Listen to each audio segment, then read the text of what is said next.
Hello, everyone, and welcome back to episode 134 of the Salvaggio and Cratty Sports Podcast. Here for you on another Wednesday night, back on schedule, 7:18 p.m.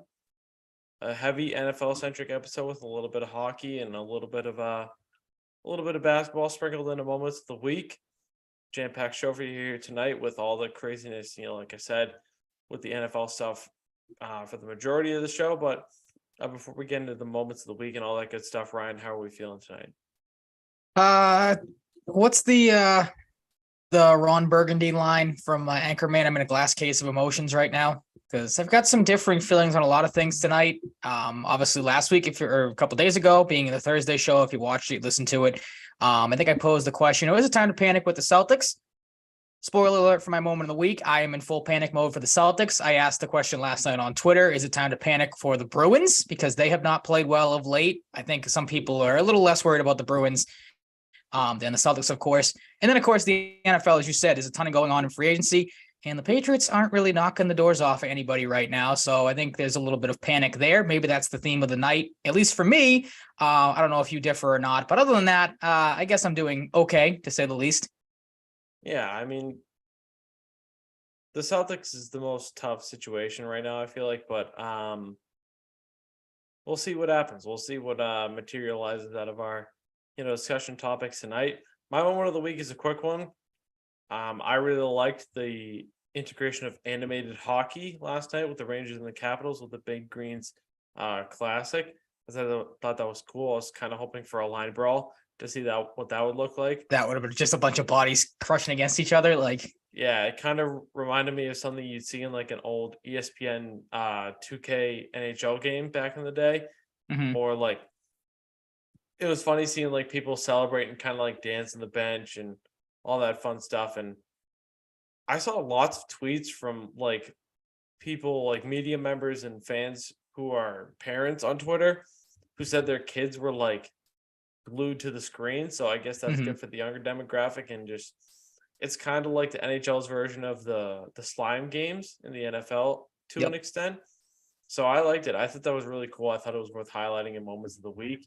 I hope they keep doing it because I don't really see what the downside is after I feel like a pretty positive result, and I think they should keep doing it because it's cool, it's different, and it can attract different people to the game. So I like it. Yeah. Cool for me.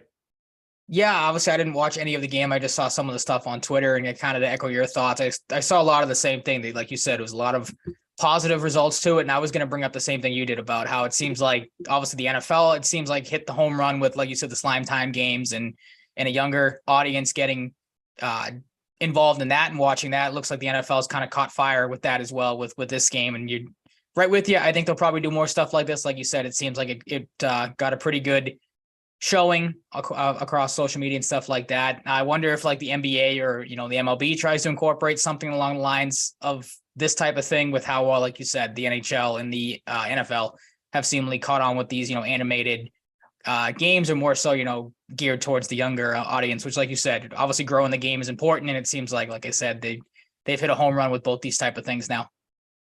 Yeah. Can't really complain if there's anybody out there that doesn't like it. That's a shame because I don't really know what you can that'd be a pretty from this in a negative light.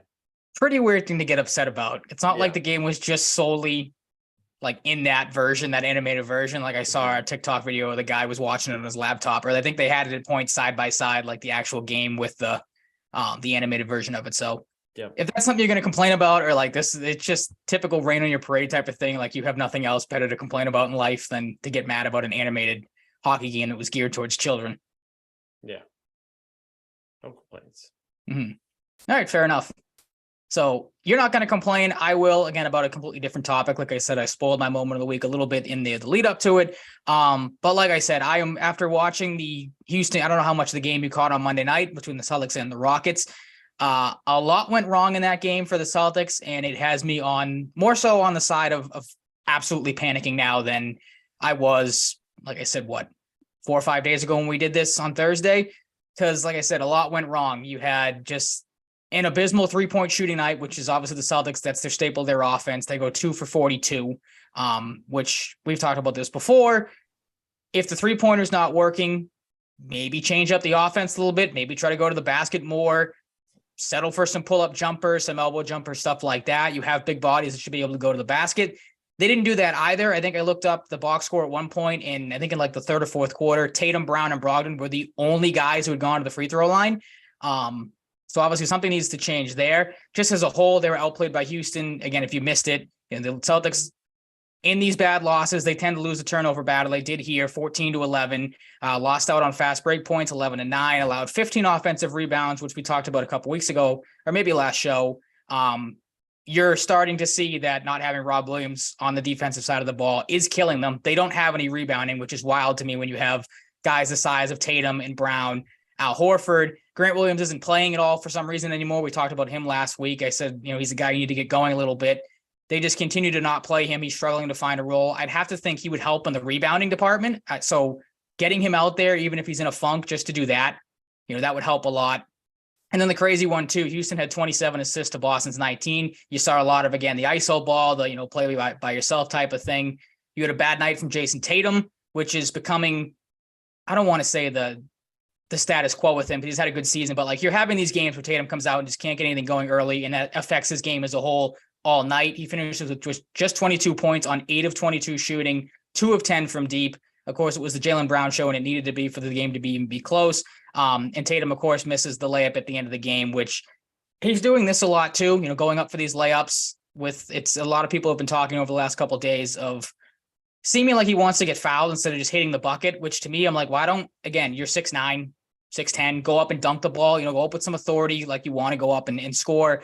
And then we've talked about him a little bit this season, the Joe Mazzulla aspect of things. And we've talked about, obviously the timeout thing or the timeout problem has, been something that's happened all season. I'm starting to lose a little faith in him late game as well, because these late game situations for the Celtics have not been great. Obviously, like I said, Tatum is the guy. Again, he's your superstar, but the night he's having, the night Jaylen Brown's having, I think I would have rather Jaylen Brown take the last shot, especially when the guy has a 40-point performance and at times didn't look like he could miss. And then, of course, Marcus Smart fouls out late in the game, but Smart didn't have a great game either. You have guys like White and Brogdon who have had phenomenal seasons for what, they were brought in here to do.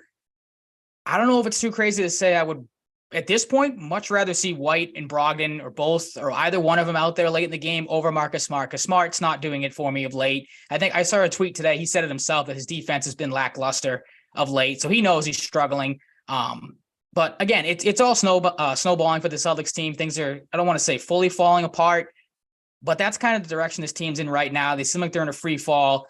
Philadelphia keeps winning, and Embiid's looking like he's, an MVP candidate, right up there with Jokic. The Bucks can't lose. Giannis is taking over. Like, there's a lot going wrong with this team right now. And like I said, for a week ago, I would have said, let's pump the brakes a little bit on the panic button.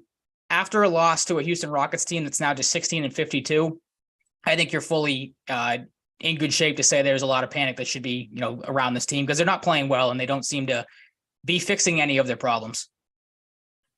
Yeah, I was in a lukewarm state on the team for a little bit until the Rockets game. I saw a good chunk of the game. Didn't see the end because I was home, working from home with the generator at home, so I didn't lose power at the apartment. And I drove back during most of the second half of the game. You lose by 2 points, so it's a toss up at that rate, depending on how the game ends. But losing to the Rockets is tough. They're one of the worst teams in the league. Very clearly in a rebuilding state. I don't want to say I don't know how, like, if you weren't worried going to that game, you aren't now. Because I'm sure there's still people that are optimistic, but like the worry meter has to kick up a notch, at least a little bit. It's just there's disarray. There's disarray right now. Things aren't clicking like they need to, and it's something to worry about, but I don't think it's something that's gonna plague this team going forward for a long stretch of time. So as much as I've changed my tone, I'm not like completely out.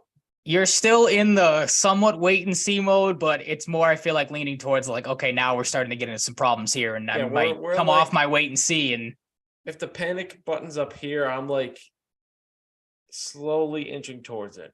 Okay, you are the arrow's pointing up for you. I mean, it's not trending in the right direction. That's all. Okay, and there's another.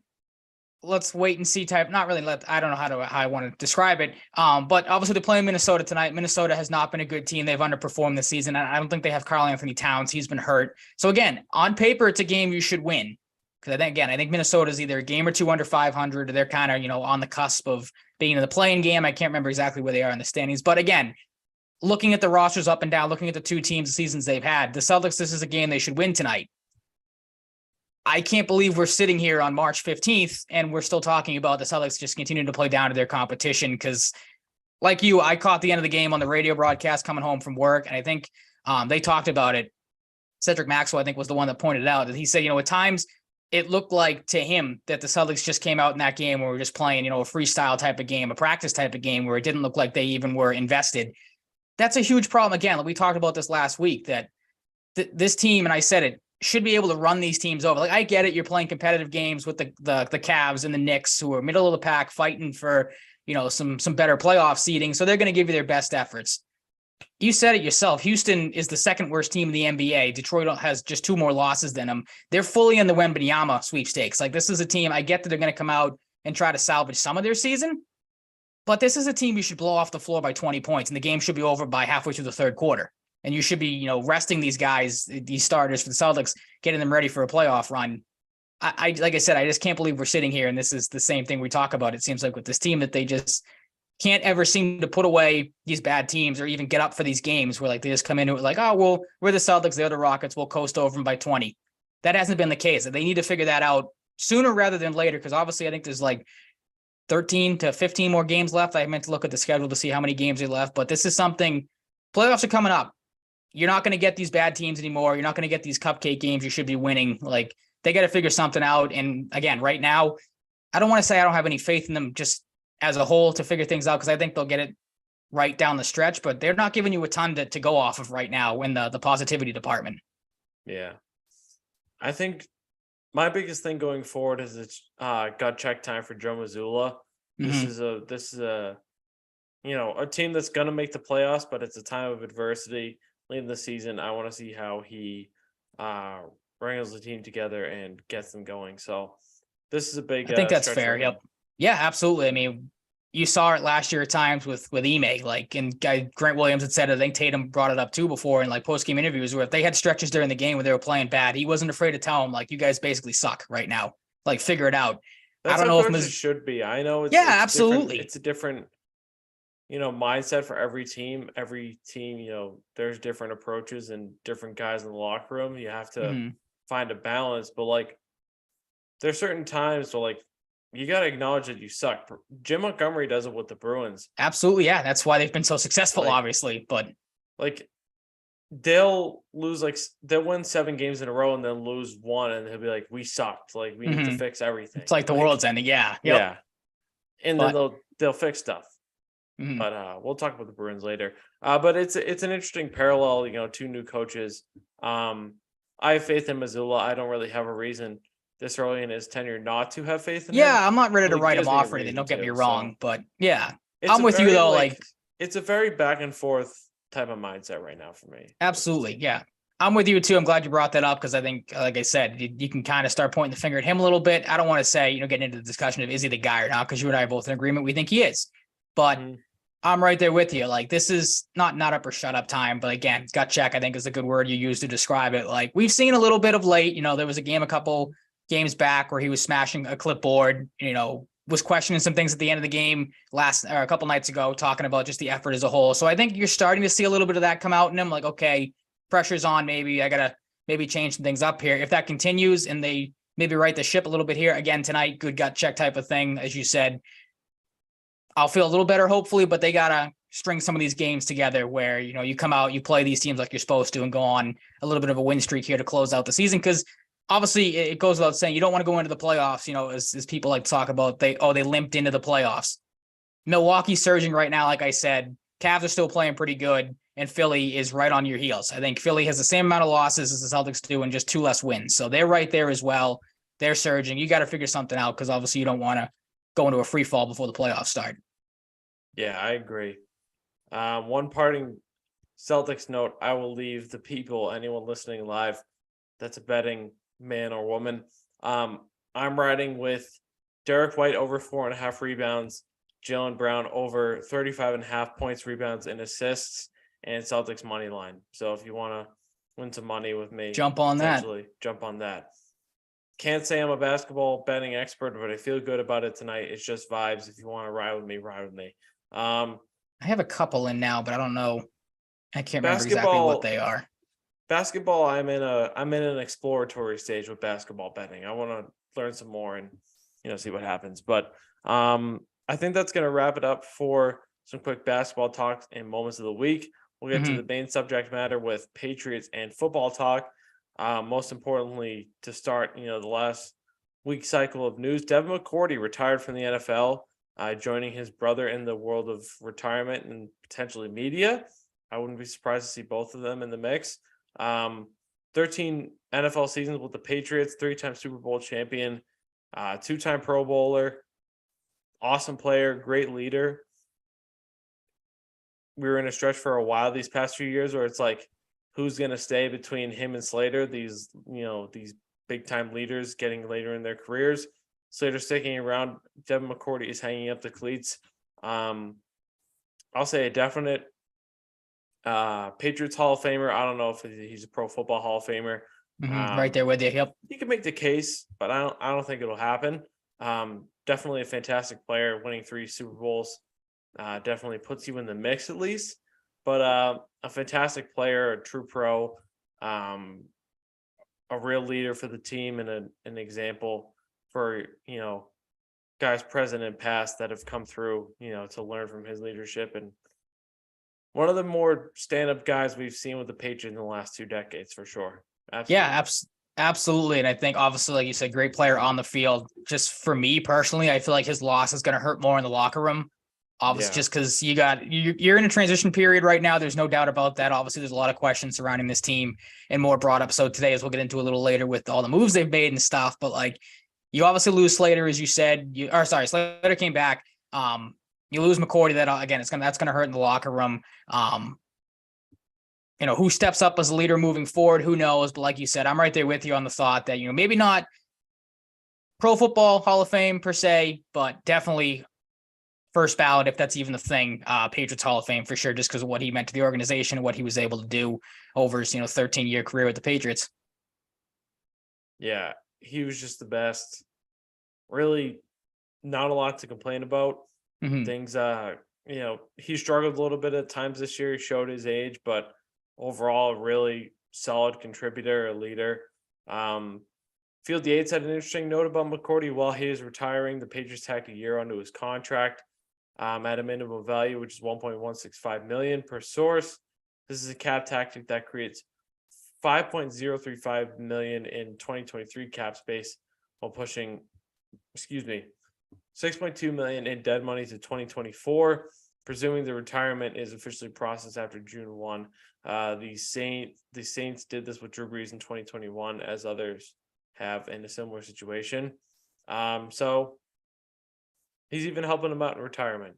And he put up 39 billboards across Massachusetts. I did see that, yeah. Yep. To thank the fans. So what a guy. Him and his brother both done. And the end of an era for a couple legendary twins. Yeah, absolutely. It hit the nail on the head. I find it interesting that in retirement, he's come out with, not bashing the Patriots, but just the comments he's had over the last couple of times. He's spoken with the media about backing Mac Jones and stuff like that. Kind of wish he would have maybe pushed back a little bit on the Patriots and their thought process while he played for him, and maybe that would have changed the mindset on some things. But yeah, I'm with you. You started it off by saying you could very well see him, as a member of the media himself. I think that's right up his alley, personality wise and everything like that. And having him and Jason, both on the desk at the same time would probably be an interesting dynamic to see. Yeah, absolutely. Shout out to him. Congratulations. On to the next step. Next bit of news, Jake Bailey released. I feel like a lot of us probably saw this coming. Yeah, I'd say so. Writing was on the wall. 2021, but in the past year and a half or so, feels like ever since that extension, things went on a downward spiral. And I guess the punter position is one of those positions where fluky things like this can happen. Sometimes you just lose your fastball, if that's the right term for it. And Jake Bailey did. It's a real shame because he looked like he was going to become one of the better, more effective punters in the league. Just wasn't the case. I don't really hate them moving on here. It's one of those positions you kind of write off because it's not one of the skill positions, but it's an important position, and you know, in a make or break year for Mac Jones and him leading the team as a whole, I think you gotta, you know, do what you feel is best at any position possible, whether it's long snapper, punter, anywhere else. If they feel the need to, you know, upgrade the position, I don't really have a problem with this. Yeah, I don't have a problem with it. I think you're more aggravated with, again, what happened to him at the end of last season with how the Patriots, you know, kind of pulled the rug out from under him with the not bringing him back off of IR and then suspending him. So like that's where your grievances sit with him. Obviously, he's filed for grievances, so probably not the last you're going to hear about Jake Bailey when it comes to the Patriots. But like you said, just kind of a bizarre fall from grace type of thing. Obviously, signing the 4-year extension after being named All-Pro, and then just I think you said, you know, losing his fastball is a good analogy for it because he fell off a cliff and then some, and kind of not, you know, put the Patriots in a bad position by any means. Obviously, the guy got hurt, so I'm not going to blame him for that. But like, again, there's a lot of questions going into this offseason. Releasing him just adds another one to it. Like, do you want to bring Pilardi back? He was terrible here, so I don't think you would want to do that. Is there any punter in like the draft you'd bring in? So again, there's a lot of questions moving forward. Again, I'm not going to be mad that he's gone, but just a weird situation for Bailey as a whole. And again, I don't think that this isn't going to be the last you hear about him with the Patriots, I don't think. No, definitely not. Yeah, I couldn't tell you punters in the draft, but maybe they'll find somebody. Pilardi's gone as well, so they currently don't have a punter. That's good. They think they're going to be the Bills and not punt once this season. That's the Belichick plan right there. That would be great. Don't put one on the roster, and we won't even need one. It's not something I'm counting on, but it would be nice if they didn't have to punt very much, or if at all. Next order of business, Jonnu Smith. Kind of surprised at this one. A little bit, but not really. Falcons. Like, yeah, you got to kind of go back and forth with certain things here. Pure salary dump for a 7th-round pick. I say a pure salary dump, but not really. They only freed up $4.4 million in cap space, and they will, you know, eat some of that dead cap. And also freed up $31 million or more in guaranteed money. This is an Arthur Smith move. This trade doesn't happen if Arthur Smith didn't know him from the past. Arthur Smith's in Atlanta. They need a tight end besides Kyle Pitts. Do they though? Because like they don't use the one they have. So that was the surprising thing for me is the team he got traded to. Like, I get the Patriots moving on from him, but it's more so Arthur Smith in the need. True. The fact that I wouldn't have been surprised if future considerations were somehow wrapped in as well. Wrapped into an NFL deal for the first time ever. Maybe I don't know if future considerations is even a thing. We got pick 245 for Jonnu Smith, and I'm fine with it. I'm very glad that they did this. I didn't want to see him on the team next year. That's putting it bluntly, but fair enough, I guess. Maybe they draft a guy. Maybe they sign a chief veteran to go across from Hunter Henry. I think Cameron Letu, tight end from Alabama. They were in the market for somebody I saw earlier. I don't know. I'm looking at Cameron Letu in one of the mid rounds right now. He's an Alabama tight end, has some familiarity with Bill O'Brien. Okay, fair enough. Most other people are. I also like Sam Laporta from Iowa. Iowa's a tight end factory. I don't know how you can't like this deal. It just didn't work out. It feels good to cut bait. Maybe he bounces back in Atlanta. Maybe he doesn't. Not our concern. Yeah, I mean, I was a little surprised that it happened just because, again, obviously new offensive coordinator coming in. We've talked about it to death now that, you know, the Patriots made it known that they were, you know, a dynamic 2 tight end team. So when they brought O'Brien back, we thought maybe they would, you know, you'd see more of the Smith and Henry dynamic, the two of them out there, the dynamic duo. But like you said, it frees up money. I think of it as a salary dump, but like you said, there's ramifications where it's not technically a salary dump. I'm fine with the move, you know, getting a 7th-round pick back. I'm not mad at that. You know, you get something for a guy that clearly didn't work out, kind of, you know, wash the hands, clean slate type of thing. He moves on to, you know, maybe a different chance and some success with Atlanta. I'm fine with it. And again, I'm with you. As long as they don't do something dumb, like take a tight end in the first round, I'm fine with them. Maybe in the later rounds, drafting a tight end, taking a shot there. Parham was the guy that they were. I don't know if that name rings a bell to you. I heard on. I wouldn't hate it. I was kind of surprised LA didn't retain him, even though they're after Dalton Schultz, it seems. And they have Trey McKitty as a relatively young tight end that they drafted in the mid rounds a couple of years ago. But yeah, I mean, Donald Parham, interesting story. I believe he's an XFL or CFL guy. He's huge. He's like 6'7", 240 something, I think. So he brings some size. Probably wouldn't cost much, but I don't know. I'm looking at the tight end position as either they sign a guy like him or Austin Hooper or Ross Dwelly, maybe Foster Morrow, kind of a guy like that. Or they draft a guy like Sam Laporta or Cameron Letu in the mid rounds of the draft this year. That's where I'm at. Next, that'd be fine with me. Absolutely. Yeah. Honestly, I'm not really picky for a second tight end. Worst case, they get a depth guy and Hunter Henry is the main guy. That is a win. I'll put it this way. If he gives you anything at all, it would be more than what Jonnu Smith gave you, in all honesty. Pretty much. All reality. So if the guy can catch the football, maybe make a guy miss or two, maybe pick up a block and save your quarterback, then I'll take that over, which again, I don't want to hate on Jonnu Smith. It just didn't work out here, but like that's going to go down hands down as one of the worst Patriots contracts in team history because you got practically nothing for it. Yeah, absolutely. Next piece of business, Jonathan Jones.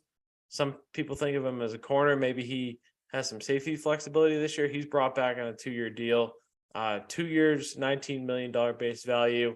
They're working on a deal these past few weeks and they got it done. Can't really complain here. A guy entering his 30s. I was hoping for a 2-3 year deal. They got it for 2. Works for me. I have zero complaints. No, fine with me. I'm fine player, fine value. I'm glad. Yeah, I'm glad the Patriots showed a little bit of initiative, which they've obviously now it seems like backed off of a little bit. But obviously they need a number one corner. Is Jonathan Jones a number one corner? You could debate that. He's there again, de facto number one. So works for me. I'm not going to, harp on the money or anything like that. Cause like you said, I think it's a fair deal for a guy of his caliber. So really no complaints there. Yeah. I don't know how you really could, unless you're nitpicking. Unless you just hate Jonathan Jones as a player, then you're like, this is a terrible deal. And yeah. And I don't know why you would. No, exactly. Some quick pieces of business after that. James Ferentz, Raekwon McMillan, Carl Davis, Jabril Peppers all re-signed, and Miles Bryant and Yannick Just were tendered. For Ferentz, it's a 1-year deal that includes $200,000 on $2,000. That'd be pretty rough. That'd be bad, yeah. Guaranteed. Raekwon McMillan, 1 year, 1.6, worth up to $2 million with incentives. Carl Davis resigned for a year. Jabril Peppers for 2 years at $9 million. Miles Bryant tendered a $2.6 million deal for a year. They have the right first refusal. And Yannick Just today was given an original round tender. He's an RFA. 1 year, $2.73 million. If another team signs into an offer sheet, the Patriots can receive a third as compensation. To that, I say, I hope somebody offer sheets him and we get a third round pick. See ya. Yeah, if not, that'd be he's depth. Maybe he does dream. Something for you. Yeah, I mean, a third round pick feels like a lot for him. Absolutely, yeah. A guy that's proven very little. Maybe he still has some ability that he is not quite shown yet, which is certainly possible, but, wouldn't hate it.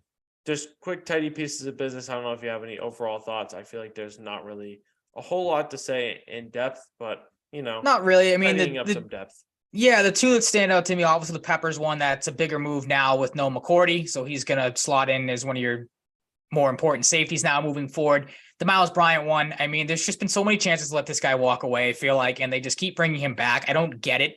Like, there's no way there's not a better corner in the draft that you couldn't have found in the late rounds. Like, I just don't. I saw somebody tweet it out. It's like, I've never seen a team that loves mediocrity more than the Patriots when it comes to like bringing, or something along the lines of that, when it comes to bringing back Miles Bryant. Anyone who listens to the show knows how you and I feel about Miles Bryant. I don't get what the Patriots see in him. Like, again, I understand it if they, from a depth standpoint, but again, go draft a 22-year-old, 23-year-old that has maybe some upside coming out of the draft, and a guy that you at this point should know what he is, and that's not a good NFL player. Yeah, especially like you got Marcus Jones and Jack Jones in the draft last year. Why not take another swing on corners? Corner's the one thing they can draft, or Yeah. they can pick, it seems Besides like. Jamal So Williams. yeah, that's true. I'll put it this way: mid Duke to late Dawson, round Cyrus picks. Jones, but Yeah, recently they've gotten a little better. It's kind of Yeah, I like the just don't- Bruins in yeah, a way. that's The true. Bruins struggled for a while, but certain positions, certain rounds in the draft, they're getting a little better. So I'll go this way then. turning a I'll corner. backtrack on that and say that they have had better success getting undrafted corners when it comes to making the move at that position. So maybe dip into that pool again, see if you can, pry somebody out of there. But Makes you think. I don't get it. I don't understand the fascination with Miles Bryant. For us, it's good, I guess. It gives us pretty much a lock in the dud position every time going into next season for studs and duds. Yeah, makes you think, honestly. Yep. Next piece of business, we might as well stay double trouble here at the receiver position. Sure. Jakobi Meyers goes to the Las Vegas Raiders, and Josh McDaniels, 3 years, $33 million, $21 million guaranteed. Juju Smith-Schuster signs with the Patriots today. 3 years, $33 million, $22.5 million guaranteed over the first 2 seasons. No, that one is not guaranteed, I don't think, right? I thought I saw a tweet that said it was like earned or something. Oh yeah, earned. Yeah. My mistake. That's the little difference that it's the Patriots difference right there. Yeah. So I don't hate it, but I also feel like this isn't really a lot to give Jakobi Meyers, as most people feel like are looking at here in this situation. But that's the nature of the beast. Out goes Jakobi Meyers to a familiar friend in Josh McDaniels, and in comes Juju Smith-Schuster. I like Smith-Schuster's upside a little bit more than Juju. Not Juju over Jakobi. Juju. Than Jakobi, double J's. Yeah, it's a killer. But I do like Juju Smith-Schuster a little bit more than Jakobi Meyers. Fair enough. But it's hard to not feel a little bit weird about this, especially with Jakobi Meyers' tweet after hearing about the best part of the whole signing earlier today. To me, it's a minor upgrade. It's kind of a shitty way to handle it in some ways. Mm-hmm. But in the end, I'm just glad they did something. But that's one way to look at it. That's fair. I mean, I'm still trying to wrap my head around it. It's hard to not feel mixed. I'm trying to wrap my head around it. And the more I look at it, and again, I'm glad I put it in the outline here, because the way I see it is, I'm with you. It's a sideways move to me. It's not a downgrade. It's not an upgrade, in my opinion, because I think they're very similar players, and the stats back it up with what they did last season. I'm trying to convince myself that this is a positive thing and see it as an upgrade. Like Juju Smith-Schuster is the upgrade over Nelson Aguilar, because obviously the Patriots gave Nelson Aguilar 2 and 22 for 11 million AAV. That's, Juju Smith-Schuster's getting around that.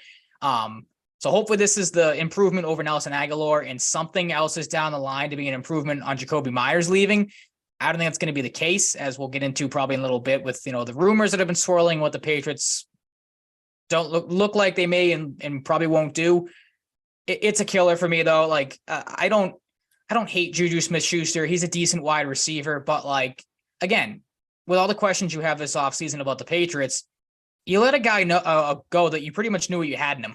Has a good rapport with Mac Jones, is a fan favorite, is a locker room favorite, a guy that at least you would have thought would maybe be a step up as a leader in the locker room with no McCourty gone. Like he feels like that, a guy that would take over in that spot. You let him walk out the door for basically the same contract you signed the new guy for. And like you said, the tweet from Meyers about it's a cold world, LOL.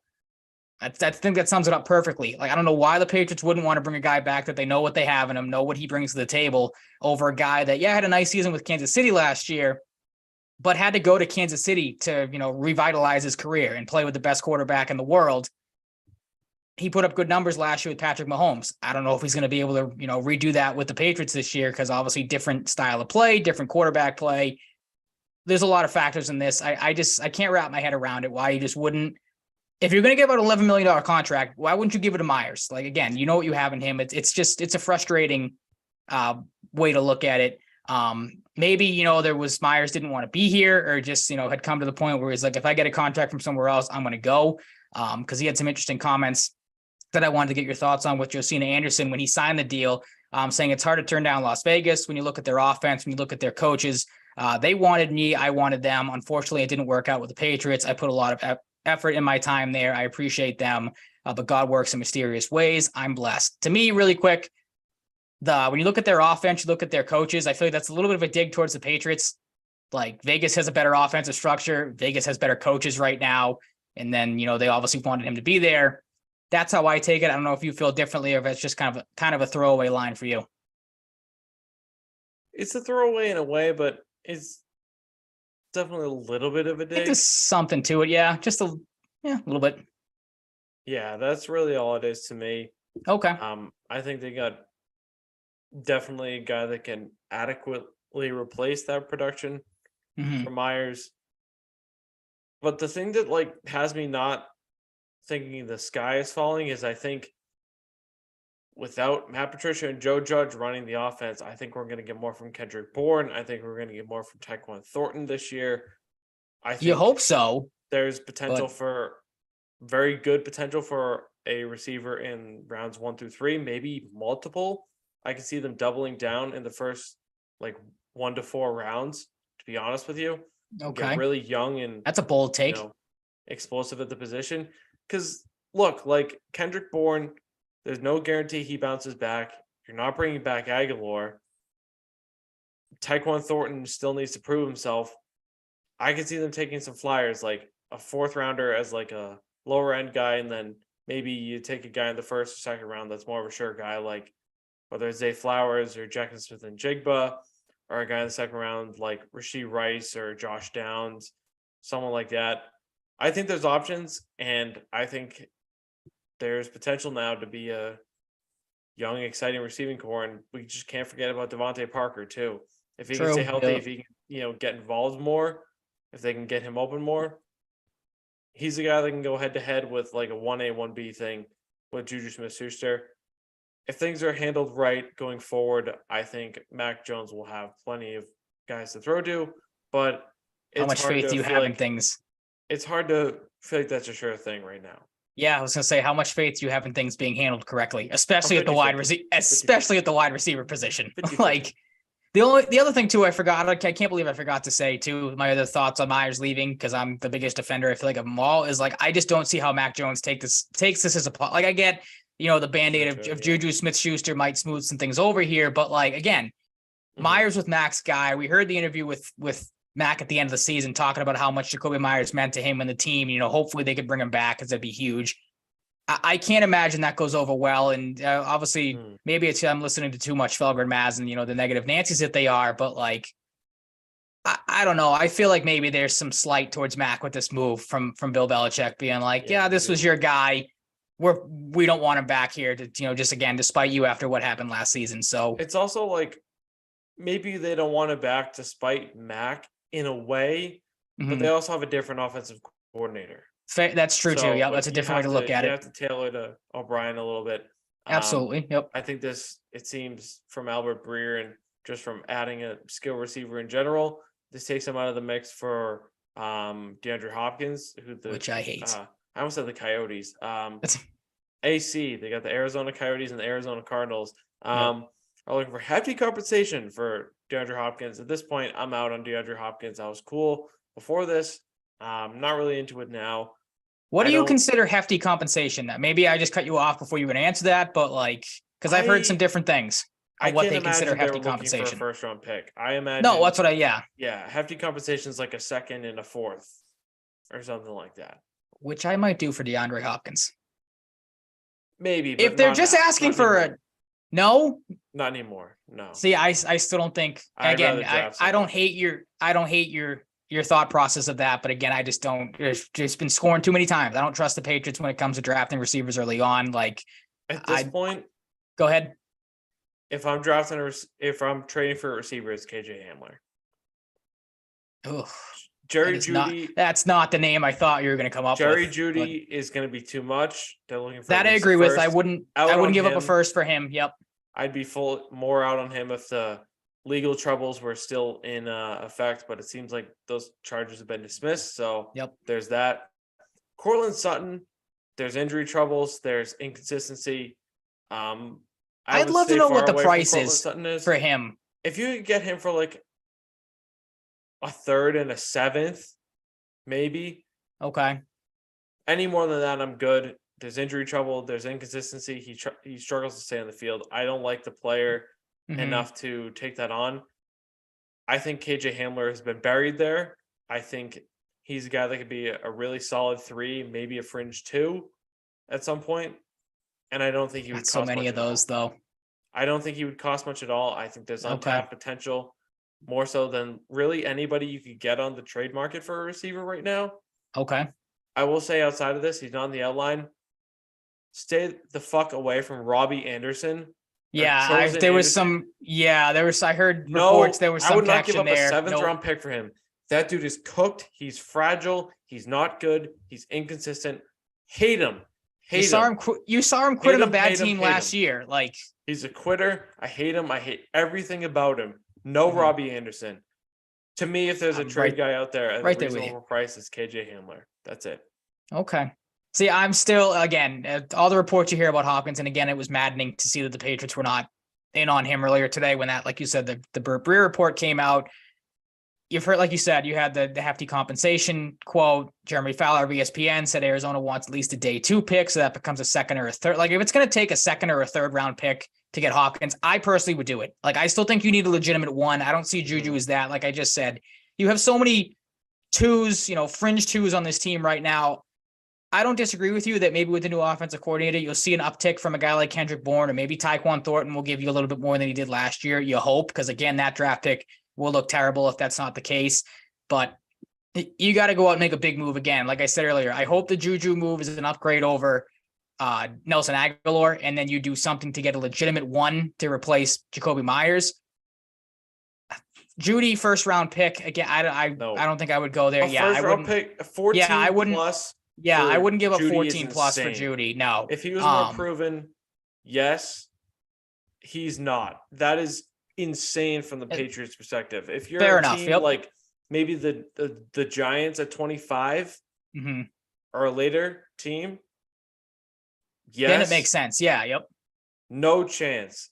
But that's why I said too, like, Jerry Jeudy is maniacal. Yeah, absolutely. But that's the thing. Like, that's why I said I'd love to know what Courtland Sutton, what the asking price is, because the Dan Graziano tweet of saying, that that multiple teams have talked with Denver, thinking they could trade a receiver, but the asking prices are high on all 3 of those guys. Like, you can't tell me the asking price for Courtland Sutton, who you said is injury prone, has shown plenty of flashes of being, a decent receiver, but the injury concerns are there. KJ Hamler, like you said, has been buried on that team. I can't imagine those guys the asking price for those 2 guys are as high as it would be for Judy. That'd be stupid if you were the Broncos. So, like, I'm curious to see, like you said, if Sutton, second in a 5th or 6th, I might do that. Like, this is just me wanting a number 1 guy. Like, they need something that sets the table here and, moves them forward a little bit. Juju's not that guy. It's a sideways move for me. I've said that enough. Like, they got to go out and do something. And again, to see that they weren't even in on Hopkins today is so frustrating, because that was the thing. They were out on Hopkins because they got Juju. I would rather give up a second plus for Hopkins than Courtland Sutton. I know Courtland Sutton's younger. Fair enough. I think DeAndre Hopkins, if he can gel with Bill O'Brien and amend things and work with Bill Belichick, who clearly have a bromance to an extent, I would much rather have that. I'm not out on DeAndre Hopkins. I'm just a little more out than I was before signing Juju.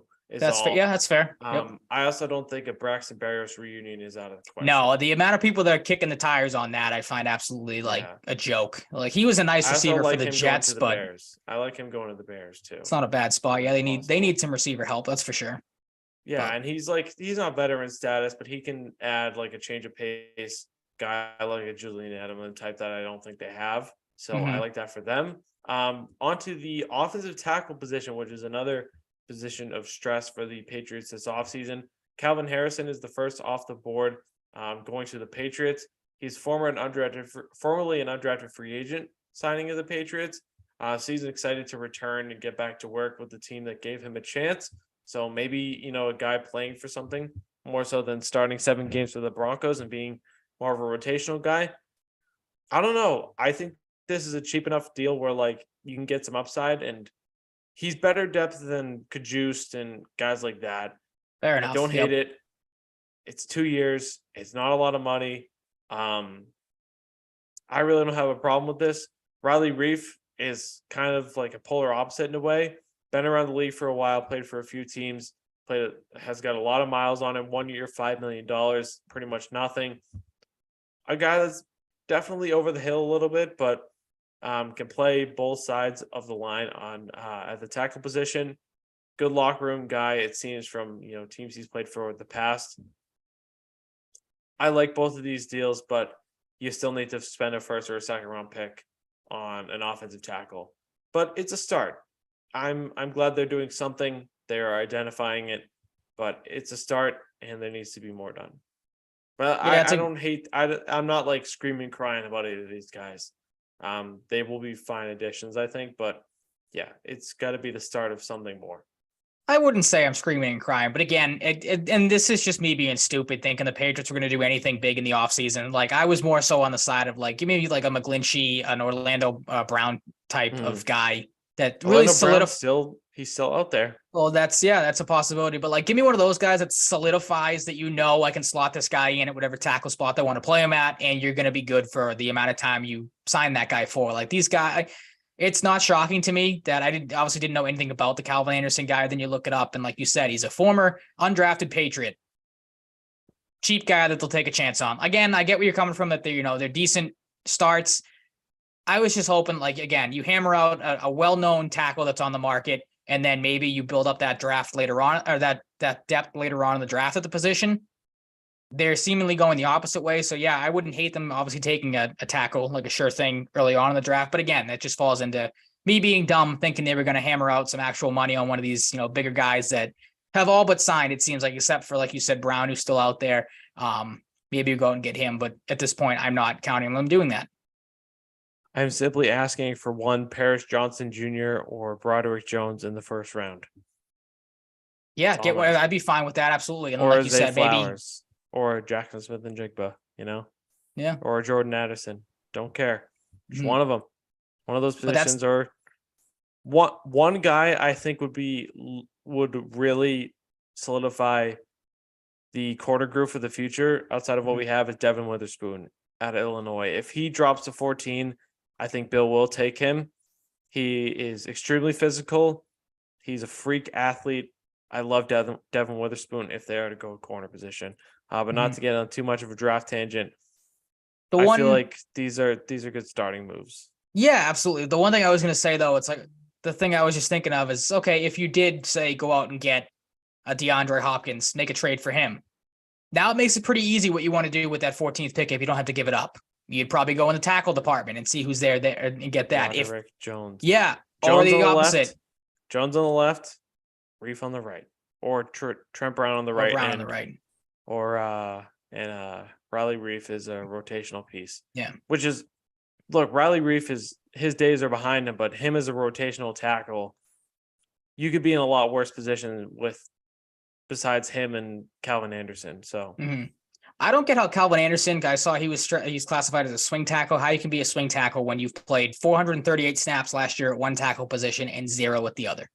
That just doesn't make a lot of sense to me. That's just what people are saying. Maybe he's going to be the backup tight end. He played one snap there last year for Denver, so that'd be interesting. But the point I was making earlier, like I said, replacement. Beautiful. There you go. But like I was saying, like, again, if the Patriots went out and made solidified one of these positions at receiver or tackle, I feel like it would have been an easier decision what you do in the draft. Now that you have all these depth guys, you still kind of have holes, at least, and maybe not at receiver. Again, depending on how you look at Juju Smith-Schuster, if you see him as a legitimate number one. To me, there's still, I feel like, going into the draft, unless they do some more things here, like questions of, okay, do you want to take a wide receiver if those guys you mentioned are at 14?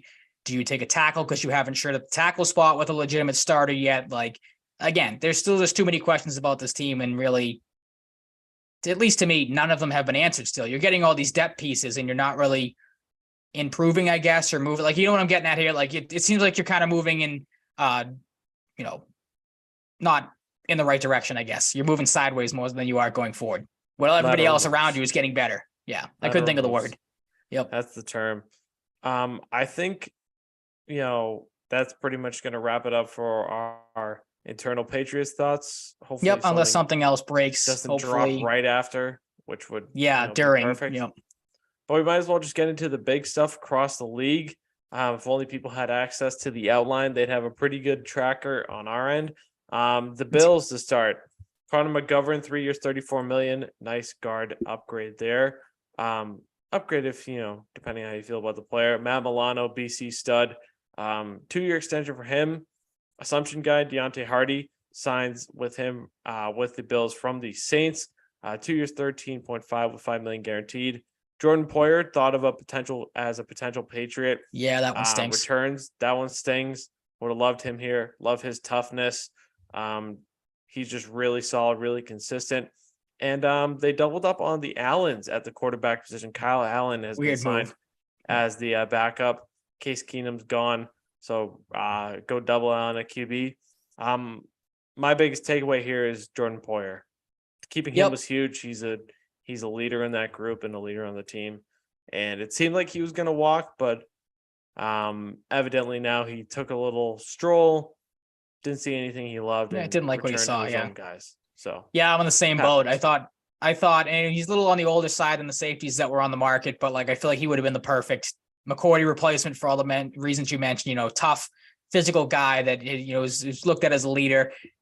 They lost Tremaine Edmonds. You would have thought maybe they were going to lose Poyer, so that would have been just a positive from a Patriots standpoint, that the Bills lose two pretty solid foundations on the defense, but they bring him back, and that obviously helps them a decent amount moving forward. Yeah, absolutely.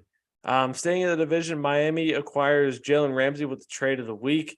They get him from the Rams for the 77th pick and another former BC guy in Hunter Long.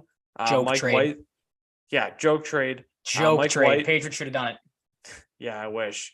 Mike White goes from the Jets to the Dolphins, stays in the division, signs a 2-year deal to back up Tua Tagovailoa.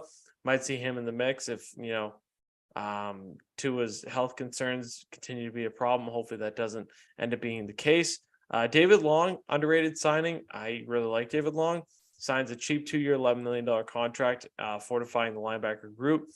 And they fortify the running back group with Raheem Mostert, signing for 2 more years, as well as Jeff Wilson, plus Myles Gaskin. They bring everybody back. Yep, everybody's that backfield back. Is set. They love that crowded room, and Byron Jones, who is retiring, was released, and that saves them a whopping $13.6 million in cap space. Jalen Ramsey's absolutely the biggest takeaway here. Yeah, that move again from maybe not, because at least I don't think the Patriots are going to be good this year. And they might have a spot in the basement solidified with what the Jets might be doing over the next, days or however long that move's going to take, that we all know it is coming. Again, I said it's a joke, the Ramsey trade. I get that it was basically a salary dump for the Rams. They wanted to get out from under that contract. A third and a backup. I don't know anything about Hunter Long. Maybe he's a younger guy than Jonnu Smith. Again, maybe the Rams didn't want to add salary getting Smith, but I see that and I'm like, what's stopping the Patriots from trading a third and maybe trying to entice him to take Jonnu Smith's contract for Jalen Ramsey's contract? Maybe the Patriots eat a little bit more of that money. That's a huge addition for the Dolphins. It definitely makes them way more formidable than they were. The Mike White move I like too, for the reasons you said. Tua, you don't know if he's going to be able to stay healthy. Mike White's a guy that's had some success in the NFL, in the division, so that's a smart move. And then David Long, I saw some people think maybe the Patriots could have been linked to him, or he would have been a decent Patriot option at linebacker. He goes there too. So the Dolphins are beefing up, and rightfully so, with what they did last season. Yeah, I mean, I don't think there's really much to complain about if you're a Dolphins fan. No, absolutely not. The Ravens is just Tyler You skipped Huntley. the Jets. Oh, I skipped the Jets. My bad. Staying in the AFC East, of course. Looks like they will be acquiring Aaron Rodgers for less than 2 first-round picks. That's really all we know. I assume they'll get pick 13 and more. Quincy Williams re-signs for 3 years, $18 million. Greg Zuerlein, Greg the Leg, for a 1-year deal. Alan Lazard, the big one. Outside of Rodgers, of course, signs 4 years, $44 million. We'll see if Randall Cobb follows him. I imagine he will. Of the guys mentioned. Mm-hmm. Rodgers denied the fact that he was requesting players to be heavily pursued, which I find that hard to believe. I mean, Randall Cobb has to be on this list because Rodgers wanted him back last year. Why wouldn't he try to get him to come to him with the Jets? Low risk, cheap move, veteran guy. Why wouldn't you? And there's a chance they move on from Elijah Moore and Denzel Mims, who have requested trades as young receivers in that core. I don't see why you wouldn't bring in Randall Cobb. The Jets are doing fine. Like, not really a whole lot to say. We'll see how Lazard and Rodgers can reconnect. That's the biggest thing. Yeah, it should be very interesting to see that. I find it funny that basically that Aaron Rodgers is kind of holding the Jets hostage with this, wish list of guys. Like you said, he denied it. I call bullshit on that because I think, like I said, Diana Rossini's. I don't know how to feel. Why? I don't know why someone would lie about that. Like, what does Diana Rossini have to gain? Pretty well respected reporter in the industry. That's like, she's cool. not just going to throw stuff out there. I'm not trying to downplay Yep. Diana. I gotcha. Yep. But then I found it funny too. I don't know how much of you heard of Rodgers on the Pat McAfee show today, or just saw on Twitter, just people talking about some of the comments he had. I just found it funny in typical, Aaron Rodgers D-bag fashion. Starts off the interview by saying, today isn't decision day when everyone's on pins and needles. And then like 5 minutes later, you see on Twitter that he's like, oh yeah, I always had, and my intention was to play for the Jets. So it's like, dude, did you make a decision or not? Like, you can't just flip-flop back and forth here. Like, I don't get good luck to the Jets. I talked about it last week. I said I didn't fear the Jets with what the Patriots have done so far this offseason. I said it. They're going to finish in last place if Rodgers goes to the Jets. They might beat the Jets once next year instead of twice. They'll split that series, I think. But good luck if Rodgers goes there and he gets all the guys that he wants to go there with him, because the Jets will definitely improve. Yeah, he sucks. Honestly, he does. Yep. I wish he just stay with the retirement decision. He was apparently 90% retirement going to the retreat. Yeah, Tyler Huntley, as I alluded to earlier, low restricted tender. Not really much to say here. The Ravens, other than the fact no compensation, but they make a quarterback move. I was gonna say the Ravens just hate quarterbacks. Like, yeah, that's the takeaway from the Ravens. Like, all the Lamar stuff that's kind of come out the last couple of days. Now that the Huntley walks, they don't get anything for him. Like, I don't know what the Ravens are doing as a franchise. Yeah, at that position, they're really strange. The Bengals have been somewhat surprisingly quiet. Jermaine Pratt is the main guy returning there. 3 years, $21 million. Yep. The Browns bring in Dalvin Thompson, 4 years, $57 million. He gets paid on the defensive line. They also bring in Ogbo Okoronkwo. Hope I pronounced that correctly. Good job. Yep. I'm not even going to try it. I think I got it. Not sure though. Signed a 3-year, $19 million deal. Max value of $22 million and $12.5 million guaranteed. Ethan Pochich, a staple in the middle of their line, re-signed for 3 years at $18 million. And Jadeveon Clowney and John Johnson cut. I got to be honest, I wouldn't hate John Johnson as a safety addition for the Patriots. Would you take Jadeveon Clowney or no? No, he's cooked. Okay. I hate him. I don't Fair enough. Any part of him. All right, so we're making the list tonight. You despise Jadeveon Clowney. We'll add him to the list with Robbie Anderson. He sucked for years. All right. Don't want any part of him. I would take John Johnson, though, as a cheap safety addition. Okay. Pat Pete, he signs for 2 years, $14 million with $5.85 guarantee with the Pittsburgh Steelers. He wanted 2 years to end his career. He got it. Larry Ogunjobi re-signs with the Steelers for 3 years, $28.75, and they agreed to terms to a 3-year deal with Washington Commanders or former Washington Commanders linebacker Cole Holcomb. Steelers are beefing up on defense. That's really about it. Yeah, I would have liked Patrick. They got a depth lineman as well, but I don't remember who it was. Oh, I didn't see. I don't know, but I don't know. I mean, crazy. Patriots, like we talked about, could use some corner depth. Maybe a bigger body there. I wouldn't have hated Patrick Peterson on a 2-year deal. I don't know if you feel the same way. Or you think I'm good on Patrick. Good Peterson. on him. He All sucks. Right. Fair enough. Now. I saw a couple other people say that Peterson might not have been the worst fit for the Patriots, but I don't know. Again, I'm just looking for some sort of known name, maybe a guy that, again, could give you something, but who knows? Yeah, I mean, I'm not losing sleep over it. The Houston Texans have been pretty busy. They're open to trading Brandon Cooks still. They brought in Robert Woods for 2 years at $15.25 million. Chase Winovich makes sense with Nick Caserio. Signs a 1-year deal with him worth up to $2.75 million. Case Keenum goes to backup whatever the QB of the future is for the Texans for 2 years at $6.25, $4 million guaranteed. Jimmy Ward, a nice low-key signing as their secondary. Noah Brown from the Cowboys. Sheldon Rankins from the Jets, 1 year, $10.5 million. He got paid. And former Patriot, another guy that Casario is familiar with, and a 7th-round pick, Shaq Mason, go to the Texans from the Buccaneers for a 2023 6th. How do we feel about the Texans? It's just, again, to relate it to the Patriots, it seems like it's sad that the Texans are making more moves than the Patriots are. Like, that's just what it comes down to. Like you said, good, a depth move and getting Case Keenum for whoever their quarterback ends up being, a solid veteran guy that can maybe teach the rookie or back him up or whatnot. Not surprised about the Brandon Cooks news because it seems like he's on the trade block every other year, it feels like. So would take him back. I was just going to ask, is he a guy you'd take back? And, maybe what would it take to get him? I haven't seen anything. No, all right. Much. Don't think so. Fair enough. The Jimmy Ward signing's nice too. Like I again, they need anything. Yeah. They're building something with Jalen Petrie and Derek Stingley in the early rounds last year, who both played really well as rookies. They need more. Jimmy Ward is fine. He's a nice pickup. Next up, we got the Colts. They signed Matt Gay, kicker from the Rams, 4 years. Don't really see 4-year contracts handed out to kickers. $22.5 million. I like the addition of Samson Ebukam from the 49ers, 3 years, $27 million. He gets paid. Matt Ryan is reportedly going to be released, and Ashton Doolin will re-sign with the receiver core there. Any thoughts on the Colts? Other than no surprise that Matt Ryan's going, I heard again, listening to Felger Maz, that they said, or in the updates, they said that potentially the Colts might look into Lamar Jackson, which would be a very good fit for him there and would make the Colts a hell of a lot scarier of a team than they currently are. But like you said, the Ebukam one's the one that stands out. They get a good linebacker from a 49ers team that seems like is losing a decent amount in their defense, which is kind of surprising. Same thing about the Eagles, as we'll get to them later. But nice little pickup there for the Colts. But we will get to one big pickup they did make on defense when it comes to the 49ers. True. Yep. Jaguars is really just Roy Robinson Harris, 3 years, $30 million. He played really well for them, really stepped up this year while learning to extension.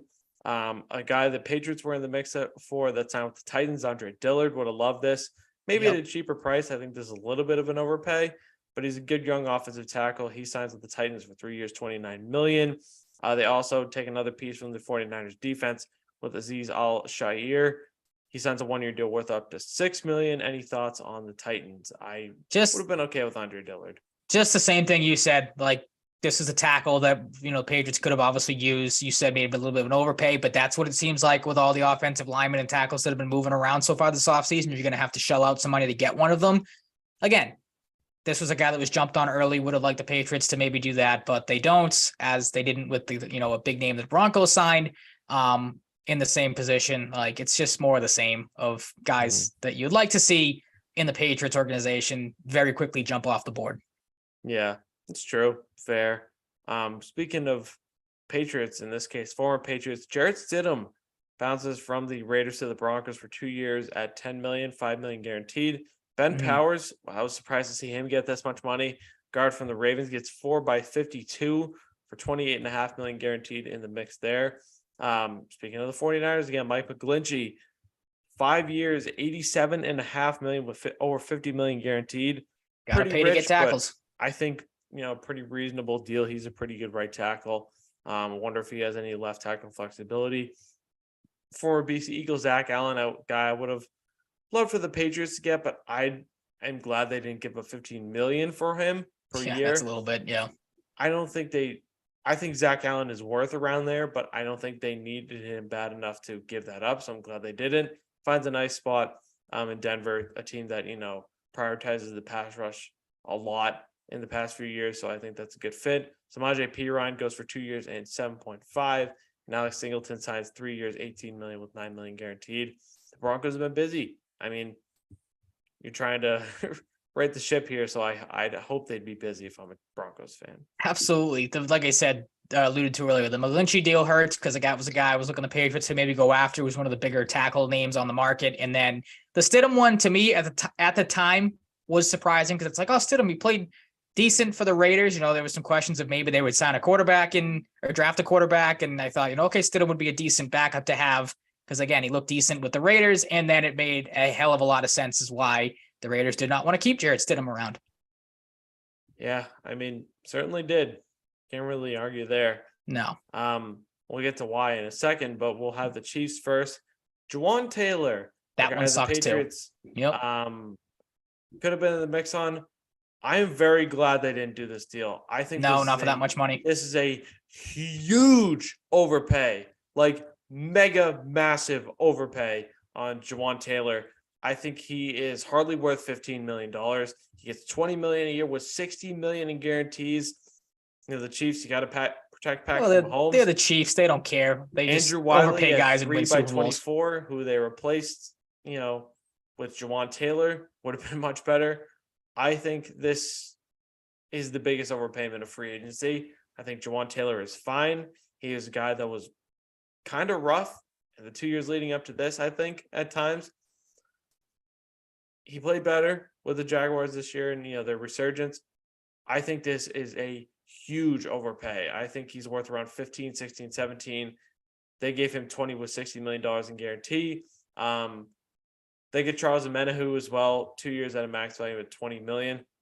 But yeah, I think the Chiefs handed out the biggest overpay of free agency. Might be a hot take to some people, but I think this is a huge overpay. That's fair. Like I said, though, I think you absolutely, and like I said, I think you're seeing that you have to pay to do that. So if you get overpay a little bit, or in this case, in your opinion, a lot of bit, again, the Chiefs probably don't care because, like you said, you have to protect Patrick Mahomes, and the Chiefs, they could be in cap hell, and I'm sure they'd still find a way to win 12 to 13 games and be right back in the AFC Championship game. So, yeah, certainly possible.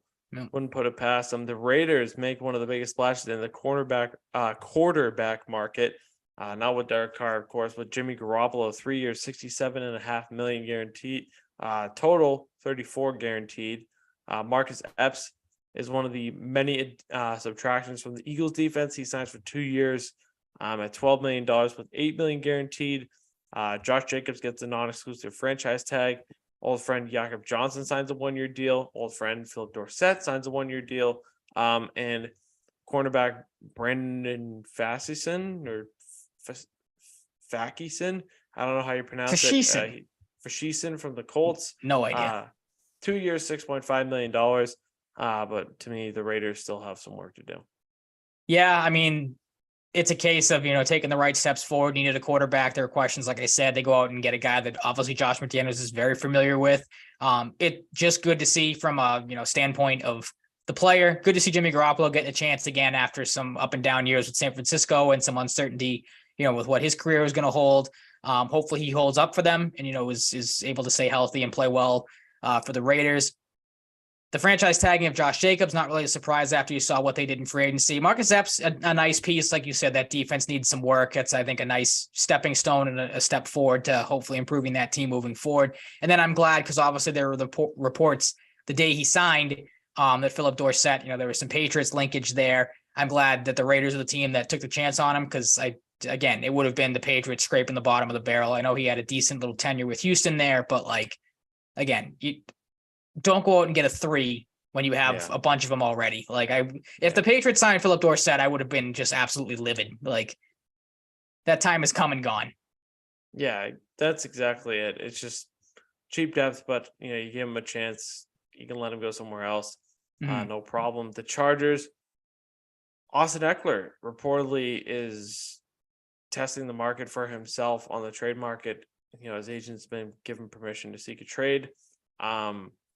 Have to imagine he's been getting a lot of interest, but some of these teams that need running backs like Carolina and Detroit maybe have already filled those holes. So options are dwindling. We'll see what happens there. Eric Kendricks, a guy I would have loved for the Patriots. This deal is a steal. One of the best valued contracts of free agency, in my opinion, so far. He signs for 2 years, $13.25. It's an upgrade over Kyle Van Noy. I love Kyle Van Noy, but it doesn't look like they're bringing him back. I would have loved him here, and they get him cheap. And they released starting guard Matt Filer. He frees $8.5 million in cap space for them. A little surprised there, but I mean, they're looking for cap space. They're kind of strapped there. I feel like they're one of the most cap strapped team in the league right now. So makes sense. Yeah, I'm with you, Kendricks. It would have been nice. Again, There's a lot of that going around, and it would have been nice for the Patriots to get that guy. Would have been nice for the Patriots to get him, but like that's a move that would have made a lot of sense. Like you said, good upgrade over Kyle Van Noy, who looks like his best days are probably behind him. You just get up there in age. The Eckler, a little surprising, but again, just having him on my fantasy football team, so maybe I'm biased here. Like the Chargers last year, just it seemed like at times had no idea what they were doing when it comes to using him. So and then obviously with the extension talks falling through, no surprise that he is gonna look for a trade. I saw somebody say this the other day, like look out for the Bears. Obviously, they got some draft capital. They lost Montgomery, wherever he ended up going. I can't remember. We'll get to that in a second because it's somewhere down in this outline. If I was the Bears, I'd go all in on Austin Eckler. Get a legitimate, obviously not to say Montgomery isn't a legitimate force in the run game, but like Austin Eckler would help that offense a ton, would be a good guy to pair, with what they've done so far. So I'd keep an eye out on the Bears. Yeah, I mean, that'd be quite the splash. Would love him on the Patriots, of course, but like they're never going to give up the draft capital to get Austin Eckler. Like him and Ramondre Stevenson would be a dynamic 1-2 punch, but like that's a pipe dream and then some. Yeah, I agree. Next up at the Cowboys, Donovan Wilson re-signed to a 3-year, $24 million deal. Stephon Gilmore. I actually heard someone on Felger and Maz when my brother was watching complain that the Patriots got a 6th-round pick while the Colts got a 5th-round pick. Actually mad that they didn't get as much as the Colts did for Stephon Gilmore a year later. That's fucking pathetic. Yeah. Leighton Vander Esch, really tidy piece of business here. 2 years, $11 million. I think that's a steal. And they might be designated Ezekiel Elliott for a post June 1st release. Makes sense given the franchise tag for Tony Pollard. Him, understandably, most likely being the back of the future. Maybe they look at Bijan Robinson or Jahmyr Gibbs in the first round to restock that position a little bit with a young back. Cowboys are doing fine. Nothing really over the top, though. Yeah, solid moves. And like you said, they don't give up a ton to get a very good corner. Like, yeah, obviously love Stephon Gilmore for what he did here. And not a surprise that they finally, maybe a little bit of a surprise just because how much they seem to like the player. But like Ezekiel Elliott's best days are definitely behind him. And like you said, Tony Pollard really stepped into that number 1 role this past season. It'd be interesting to see how obviously he comes back from his injury. If I thought maybe they keep Zeke around for 1 more year just because of the uncertainty with Pollard moving forward. But like they are, like you said, with the franchise tag and everything, he's the guy of the future. It makes sense. So any early thoughts on where Zeke could end up or where you think would be the best fit for him once they release him? Like you said, there are on a ton of, Bills or Eagles. Okay. The Eagles, the Eagles would be in it. Yeah, the Eagles would be a really interesting one. I kind of want that to happen now. I'm glad you said that. Yeah, we'll get to, partially reasons why there later. But yeah, we'll see what happens with Zeke if this post June 1st release goes through. The Giants haven't made a ton of moves in quantity, but Sterling Shepard for $1.3 million is fine. A guy that struggled with injuries, give him another shot. Bobby Okereke at 4 and by 40 is really nice value, I think. An underrated guy, $22 million guaranteed. I loved him on the Patriots. I would have too. That's the theme. Yeah. If Darren Waller is going for a pick 100, I think you got to take a shot there. We've seen Brian Dable do really well with tight ends in the past, with most notably with the Patriots with Gronkowski and Martellus Bennett. If you can get him for pick 100, if he can stay healthy, this is a good move to build around Daniel Jones, which they're clearly doing. Maybe more in store for the Giants. I imagine there is. They're doing nice, tidy business. Yeah, absolutely. For a team that I don't want to say squeaked into the playoffs, but obviously I think was a lot of people surprised that they were there. Like this is a pretty good start to their offseason to build, hopefully towards a decent run of success for that franchise moving forward. Yeah.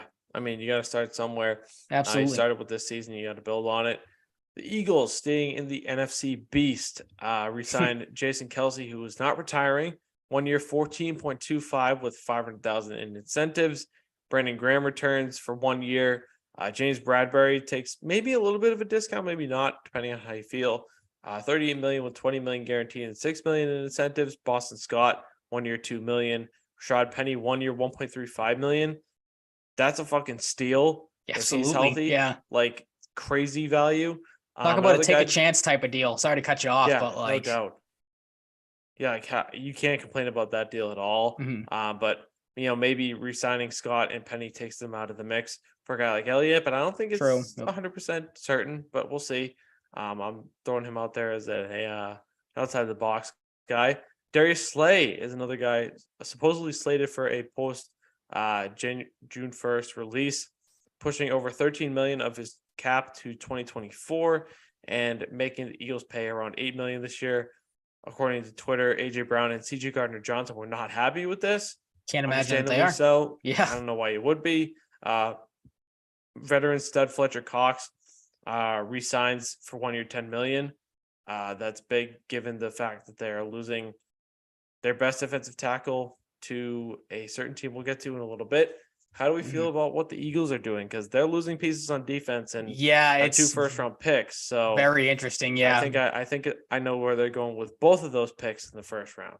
Yeah, it seems like the writing's kind of on the wall there. Again, just keep beating a dead horse. Patriots need a number 1 corner. Darius Slay would look nice, but that's never going to happen. So, hey man, I'm not even gonna get my hopes up. I said this to a friend of mine earlier today too, because we were talking about it. And it's like, oh, Darius Slay is on the market. Don't even think about it. Like, way too rich for the Patriots. Not going to happen unless the guy wants to take like a massive discount to come here. But coming off a Super Bowl appearance with the Eagles, guy might want to stay with a team that has a little bit brighter of a future than the Patriots do. And maybe he'll go somewhere else. But yeah, the Eagles are definitely an interesting one. You know, they get some good things with Kelsey obviously coming back, but then there's a decent amount of questions on that defense. Yeah, I think they got to double down on the draft this year. With those 2 firsts. Washington Commanders take Andrew Wiley off the hands of the Chiefs. 3 years, 24 million. They also land Nick Gates from the Giants center. I believe he can also play guard on a 3-year deal. Deron Payne was franchise tagged, then agreed to a 4-year, $90 million extension with 45 million guaranteed and 28 million in signing bonuses. Very worth it. He's a fucking moose. Yep. Cam Dantzler didn't work out with the Vikings, but a high draft pick and very young. Don't hate them getting him off waivers for free. Why the hell not? Yeah. JD McKissick, a little bit surprised to see him released. I think he'll have a good market. He's a really underrated passing back, I think. And old friend Jakobi Brissett finds the next step in his journey. 1 year, a whopping $10 million to be a backup and $8 million guaranteed. Nice to see him get paid. You think he is going to be a backup though? Part of me thinks like maybe he's the type of guy you bring in. I think Sam Howell is going to start as the number 1. I forgot they had Sam Howell. Never mind. That shuts my, because I thinking maybe if they go quarterback in the draft, like Brissett would be a good guy to have as your throughout the season starter, maybe teach the backup and then kind of give it over the reins over to the whoever you draft. But I completely forgot Howell was there, so never mind. I'll say this. I don't know if a lot of people are thinking about this. I think there is a chance Will Levis falls to them from Kentucky at QB and they take him, or they trade out for a QB. So I don't think the QB position is set in stone there in Washington, but we'll see. The Bears have been making quite a bit of noise. Makes sense. Edwards goes from the Eagles to the Bears, 3 years, 19.5 million, 12 million guaranteed. DJ Moore, the 9th overall pick 61, a 2024 first and a 2025 second, go to the Bears in exchange for the first overall pick. They also had Tremaine Edmonds, guy I would love for the Patriots. 18 million. Absolutely. Yep. A little bit of an overpay, but you got to give to get. Don't really hate the deal at all for a team that has shitloads of cap space. 50 million guaranteed. Yep. They also get DeMarcus Walker, decent little 3-year deal for him for the Titans. The Bears are starting to do something nice here, and I think Ryan Poles is the perfect guy for this task. Oh yeah, I was gonna say I think they've hit a home run. I mean, maybe outside of getting a little bit more protection for Fields, like they've hit a home run so far. You shore up a defense that struggled a lot last year with some pretty solid linebackers and an edge rusher. You obviously get a number 1 weapon for your quarterback that struggled to, obviously find anybody in the passing game last year. And again, like it was a foregone conclusion. They were getting rid of that number 1 pick. I think we talked about that last week when that report came out. They get an absolute haul for it. Like, obviously good on the Panthers for trading up to get, what's probably going to be their quarterback, wherever they end up taking at 1, but like phenomenal return for the Bears. Yeah. Can't really complain if you're a Bears. No, absolutely not. They're doing a nice job. The Lions signed Cameron Sutton to a 3-year, $33 million contract. Alex Anzalone for 3 years and David Montgomery for 3 by 18 with $11 million guaranteed. Nice little star for the Lions as well. They replaced Jamal Williams with David Montgomery. Pretty good replacement. Good, absolutely. Yep. Power back to go along with DeAndre Swift, who's got a little more finesse. Yeah, good move there. Again, I'm sure Lions fans, it stinks that Jamal Williams he is, as it broke right before we jumped on here, he is gone. So that stinks. But like you said, if you're going to replace him with anybody, it's a pretty solid option. And then the Sutton move, to me, obviously the Lions secondary really struggled at times last year. Sutton's a decent name to, hopefully, start building something in that defense for Detroit. Yeah, absolutely. Talking about the NFC North, we're just waiting on the Packers after losing Allen Lazard. They're going to trade Aaron Rodgers.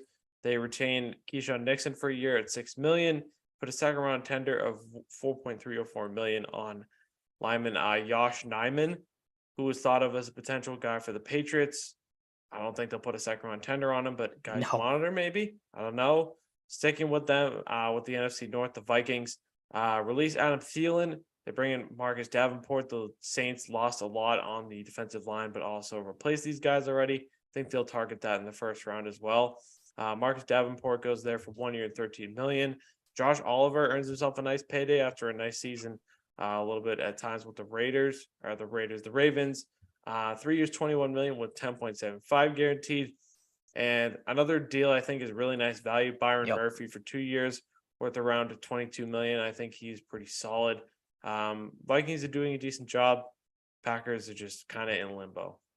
Yeah, I mean, that's where the Packers rightfully are at with so many questions moving forward. The Vikings, we saw at times last year, specifically towards the end of the season, how sus that defense really was. They get two pretty well-known names and guys that have had two pretty good NFL careers so far to shore up some spots on their defense that struggled last year. The Thielen one, no surprise. We talked about that on last week's show, and then I think that was the news that broke probably right after we got off that they had released him, or it happened like a day later. So yeah, no surprise there. We talked about him last week. With the Juju move, is this a guy you'd still look at, or is that ship kind of sailed with Juju? Because I mean, if they get Juju and then bring in Adam Thielen, again, it's not a legitimate number one, but I feel like to me, at least that would at least shore up the wide receiver spot a little bit. Okay, now you have Juju, Thielen, and Parker as your big three type of say. I wouldn't hate that. So I'm with you though. Right price, I'd look to maybe make a move for him. Yeah, definitely. The Falcons said, "Fuck it, we're gonna spend a shit ton of money." Yeah. Speaking of, we've talked about a few former BC guys. I'm a BC fan. Chris Lindstrom cashes the F out. Oh yeah, that's got to be one of the highest center or guard contracts in the league. I feel like ridiculous. He's fantastic. 5 years, $105 million with the Falcons. Caleb McGarry thought of as a potential Patriot. Seems like he tested the market maybe and circled back. Signs for 3 years, 34.5. David Onyemata, like we were talking about the Saints earlier, departs from their defensive line, signs for 3 years, 35, with 24.5 in a whopping guarantees there. Headband Heineke goes for Georgia homecoming, goes for a 2-year deal worth up to $20 million with the Falcons. Cade Nellis, talking about the Saints, goes for 3 years and 21.5.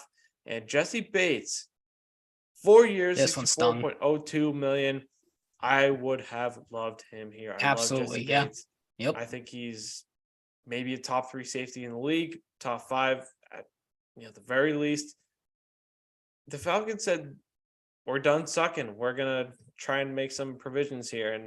And they have put out a statement. Yeah, I mean, I said it earlier with the Texans move, maybe not to the obviously degree of these type of moves, but it's just funny to me that the Texans, the Falcons, the Panthers that you're going to get into in a second, all seeming like they're making, like you said, they're tired of sucking. They want to do something. And that division is wide open. So it makes sense. But all going out and getting bona fide, to some degree, studs like Bates, like you said, a top 3 safety in the league. That's just funny to me that these teams that have sucked for years now are out there making the bigger moves than the Patriots are. And again, I can't harp on that enough just to try to hit the point home more that the amount of teams that are passing the Patriots, again, not in the same conference or anything like that. So you don't have to worry about them, but you get where I'm going with this. It's just, I don't know if disgusting is the right word, maybe too much of an over exaggeration, but it's depressing, I guess is a better word, to see all these bad teams making these, big substantial moves. So I'm right there with you. Bates was my number 1 safety I wanted the Patriots to go after. I think he would have been the perfect fit. It was him and Poyer, 1A, 1B. Mm-hmm.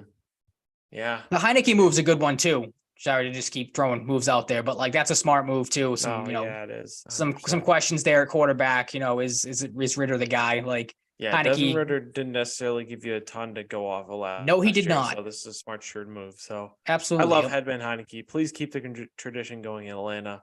Mhm. Heineke, I love the headband. It looks swaggy. The Panthers next up. Shai Tuttle, another former Saint, goes to the Panthers for 3 years and 19 and a half, 13 and a half guaranteed. Von Bell, another departure from the safety position for the Bengals, goes to the Panthers as well.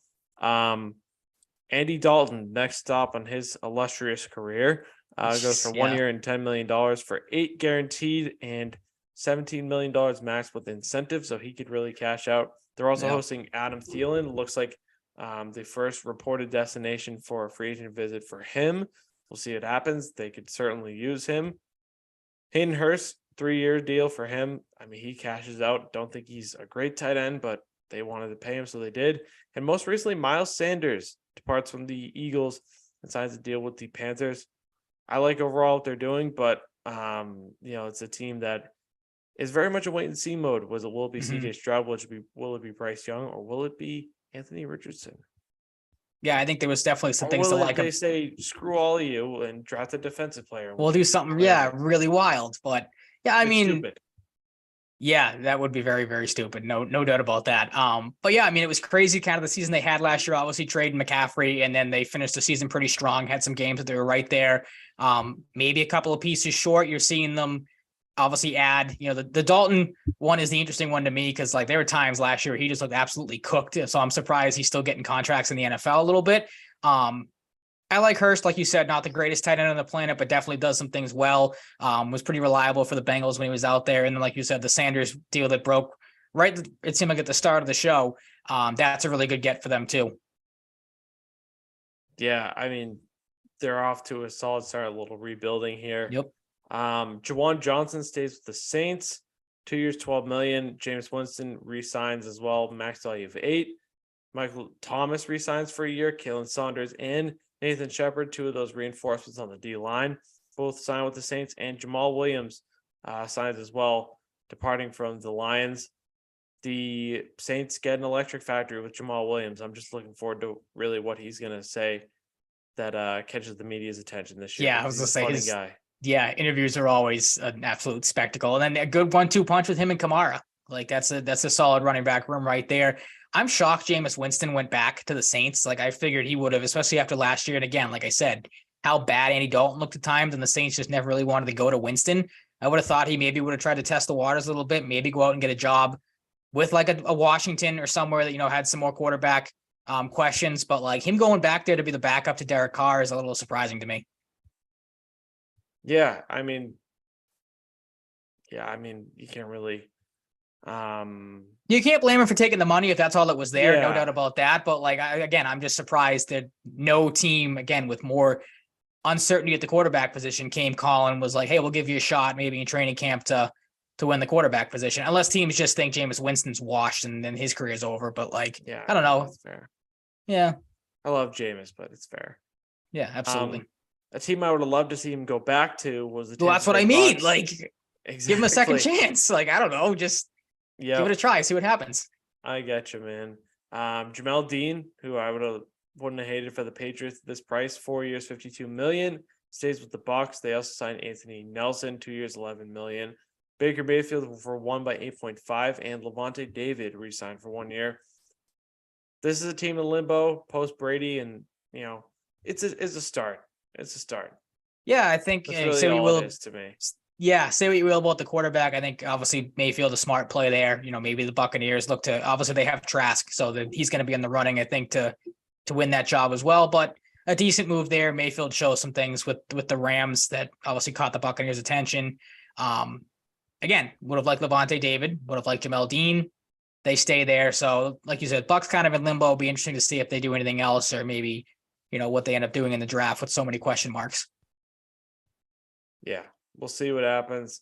I would like to see Kyle Trask, as a noted Kyle Trask guy, get some chances this year. Yep. Kelvin Beachum, I'm hoping on the Cardinals docket this year is changing their uniforms because they suck. I hate them so much. Kelvin Beachum resigns for 2 years at 5.15. He's not great, but like that's really cheap. Like that for them. Kaiser White, also very cheap, 2 years by 11. And Matt Prater, 2 years by 7.5. Nothing for the Rams.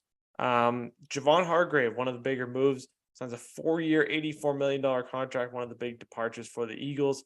Gets $40 million guaranteed. Would have thought he would have gotten more in guarantees, but Nope. whatever.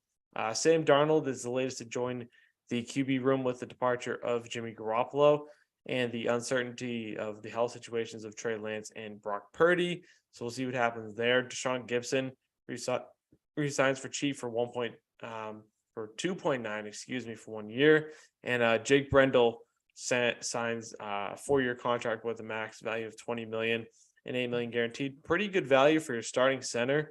I like what the 49ers are doing, and the Cardinals are doing decent, I guess, too. Yeah, sorry. I just watched. I had the Celtics game on in the background, and Jaylen Brown and Rudy Gobert are going face to face to the point where Jaylen Brown spiked his mask into the ground. I think Rudy Gobert caught him with an elbow to the face. That's nice. Yeah, like you said, though, Sam Darnold, it makes a lot of sense for the reasons you mentioned. The uncertainty of quarterback, decent third string option, backup option, depending on what direction they want to go. And the Hargrave move makes a lot of sense. Shoring up that defense after the 49ers lost a couple of pieces. So they're obviously trying to put some things back together after some losses, and these moves make a decent amount of sense so far. Yeah, nothing really to, jump out of the page in a negative sense. Really, to wrap it up, the Seahawks made a couple moves. Jermont Jones from the Broncos, 3 years, 51.53. They pay him. And looks like they're very hell-bent on building up that defensive line, understandably so. Jerron Reed also adds to their defensive line depth. 2 years, 10.8. Like those deals with the Seahawks. Yeah, nice much moves. else to say. No, not much. Anything else we want to talk about football-wise? I feel like we've covered most of it, but just the other, because obviously it's wide receiver related. Just I had thoughts on the Odell Beckham Jr. stuff. Held a workout for multiple teams in attendance this past week, and is still reportedly asking for an absolutely stupid deal of around $20 million a year. The teams that were at the workout, the Panthers, Giants, Patriots, Rams, Cardinals, 49ers, Bills, Chiefs, Vikings, Browns, and Ravens. And as we said earlier, he is on Aaron Rodgers' list, again, depending on if you think that list is real or not, of guys he'd like to team up with in New York. My thoughts really quick, like I tweeted out, Odell Beckham Jr. and I have something in common, that we will never get paid $20 million for what we do for our jobs. Like that's, again, I get betting on yourself, but like you've been out of football for a year recovering from an injury. Like any team that gives him $20 million a year is absolutely insane. I don't think a team will, but like that's insane to me to even ask for that in the first place. A year off and looking fantastic in off-season workouts, it's just not enough, pal. Sorry, hate to break it to you.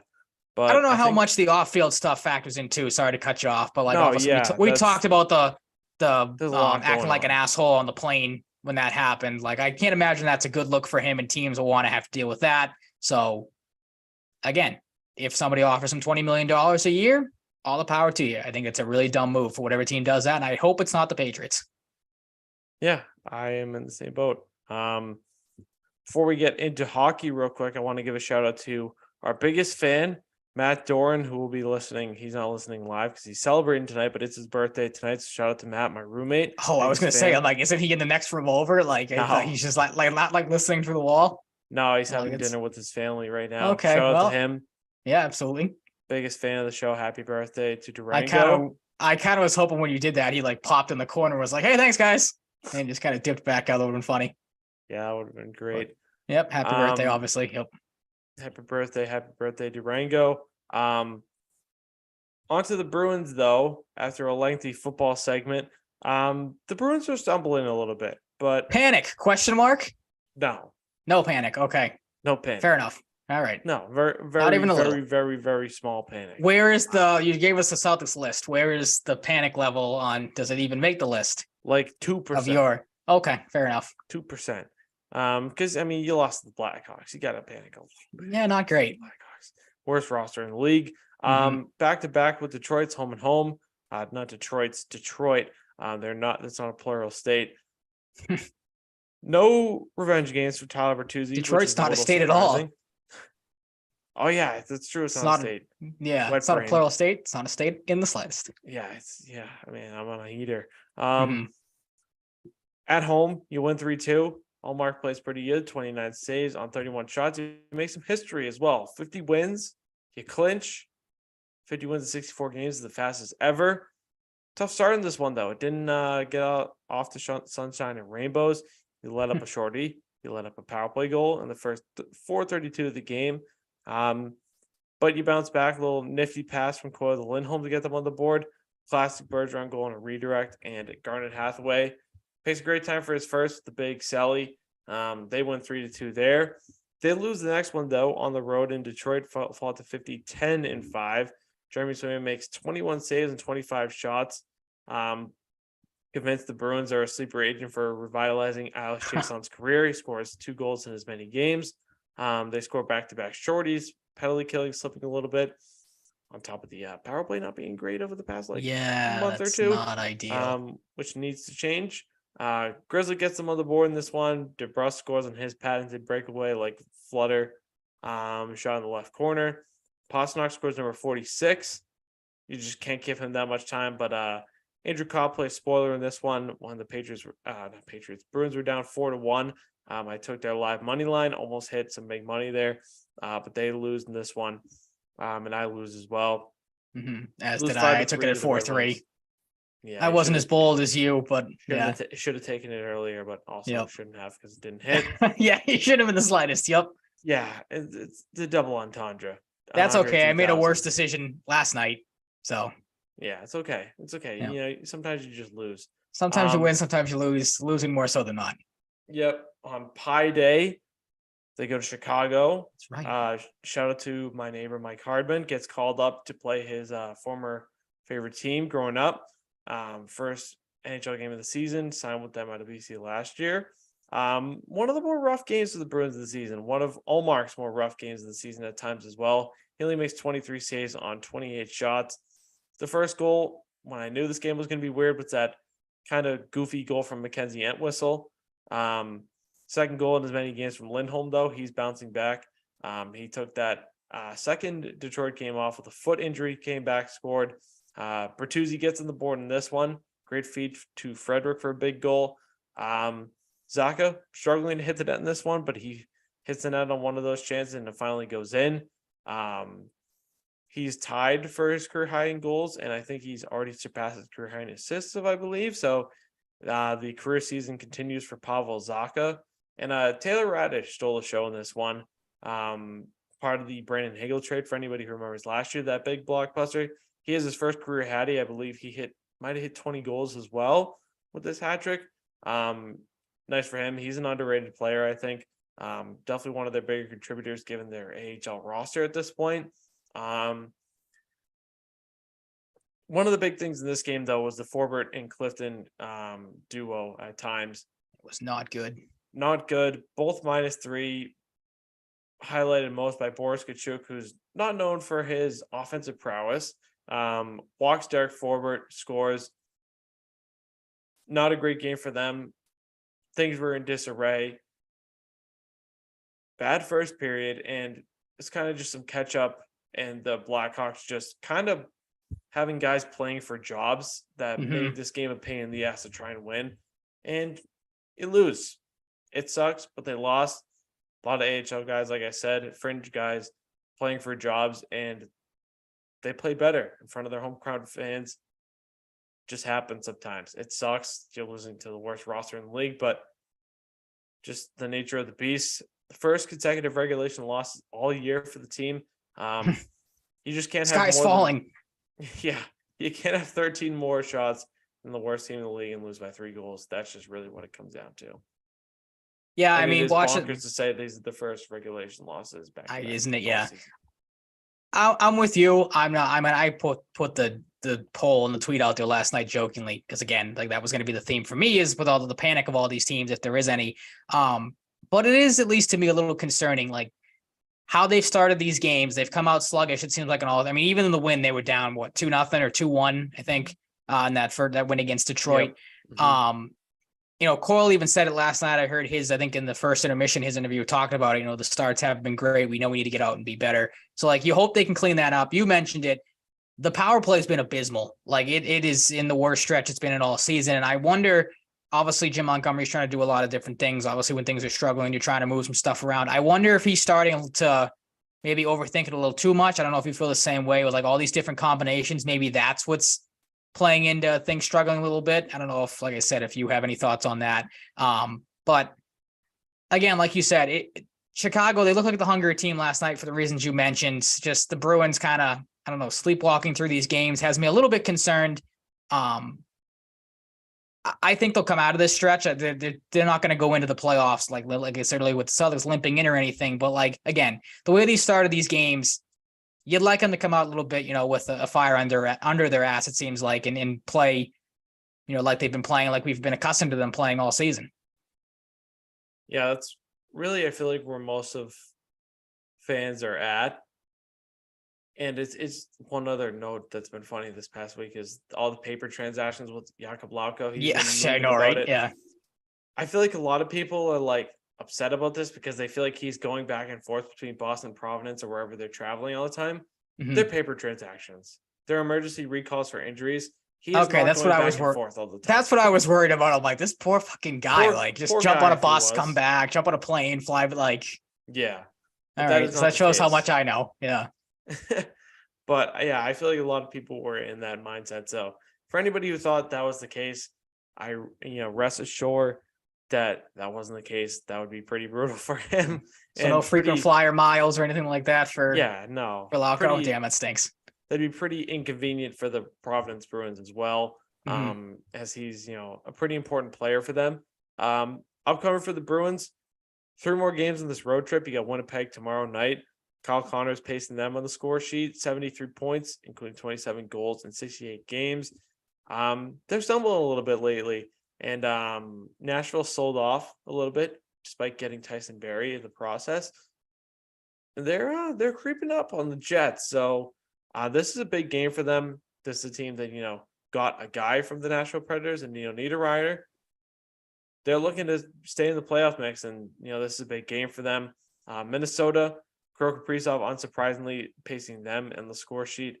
Took a weird hit from Logan Stanley a couple nights ago, but as far as I know, he's okay. I actually haven't checked, so apologies if not.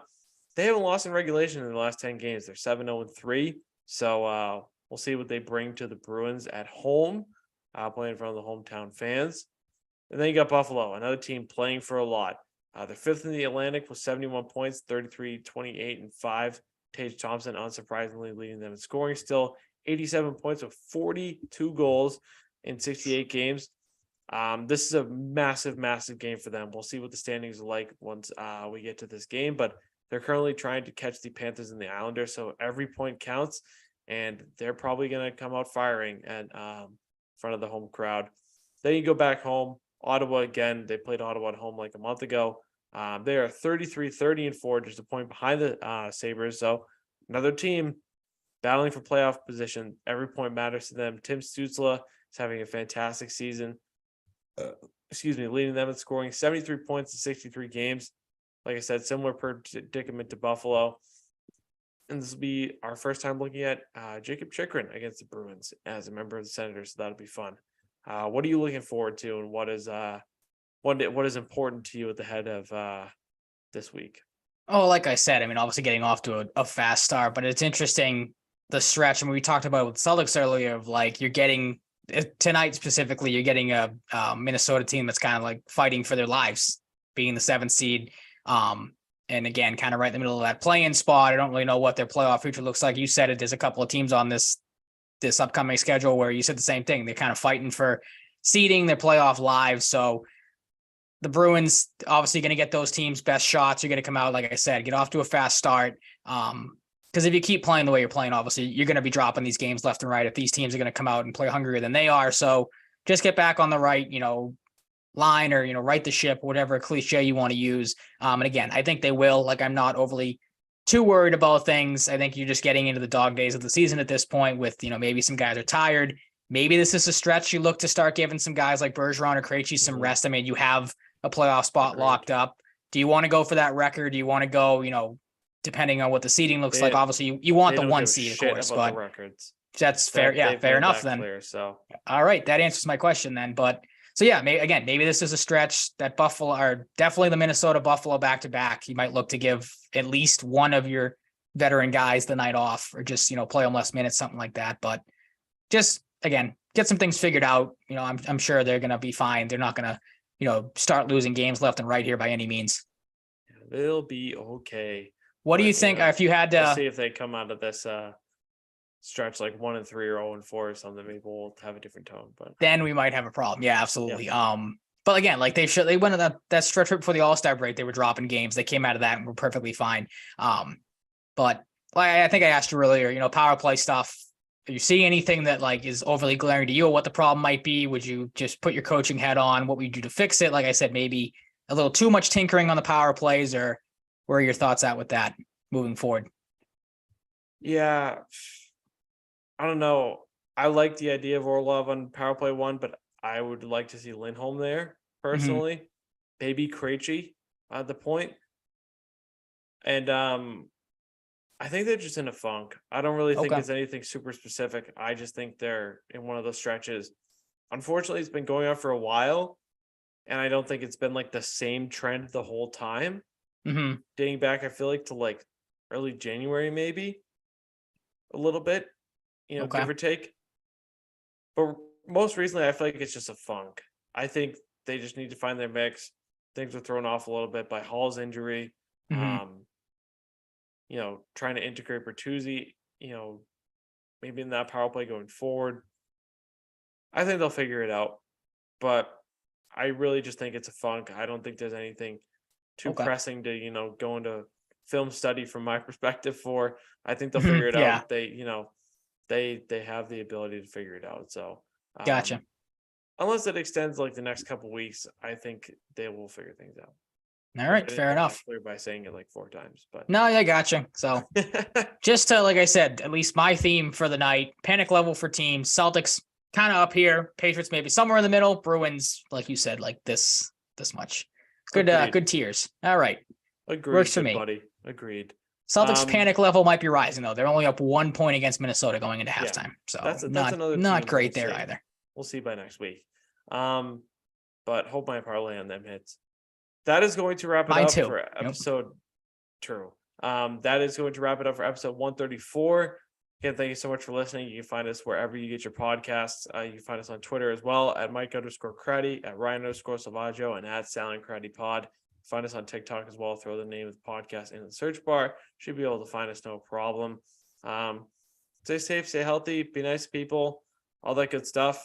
And we'll talk to you next week, hopefully with a little more positive of a vibe, I guess. Yeah. But, have a happy St. Patrick's Day. Don't do anything stupid. Happy St. Patrick's Day. That's true. I almost forgot that. Yep.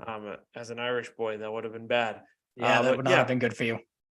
It's more emphasis on the stay safe thing because St. Patty's Day's festivities can get a little wild. Get a little wild. So be responsible and don't drink and drive or anything like that. And we'll talk to you next week. Hopefully you're all in one piece. So peace out.